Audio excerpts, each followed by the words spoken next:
بسم اللہ الرحمن الرحیم۔ السلام علیکم ورحمۃ اللہ وبرکاتہ۔ پیارے طلبہ، کیسے ہیں آپ؟ امید کرتا ہوں آپ سب خیریت سے ہوں گے۔ My self Abdullah Ghazi from زاویہ اسکول سسٹم ملتان۔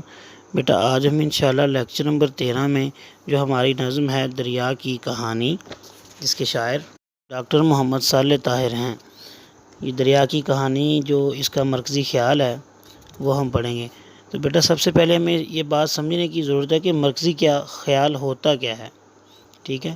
مرکزی خیال وہ تصور ہوتا ہے جس کو بنیاد بنا کر کوئی شاعر یا مصنف نظم یا جو ہے نا وہ سبق لکھتا ہے، اسے مرکزی خیال کہتے ہیں۔ یعنی جو سبق ہے یا جو نظم ہے، ٹھیک ہے، وہ اسی کے گرد گھومیں گے۔ اس کا مرکزی خیال دیکھیں بیٹا، شاعر کہتا ہے کہ دریا کی پہچان اس کی روانی ہے، یعنی اس کا بہنا ہے، اور اس کی جو طاقت ہے وہ پانی ہے۔ دریا اپنا راستہ خود بناتا ہے۔ دریا کا پانی فصلوں کے لیے بڑا مفید ہے، اس سے ان کی پیداوار میں اضافہ ہو جاتا ہے۔ دریا کا بہاؤ مسلسل ہوتا ہے، اس میں ٹھہراؤ نہیں ہوتا۔ یعنی یہ چند ایک باتیں ہیں بیٹا، ٹھیک ہے؟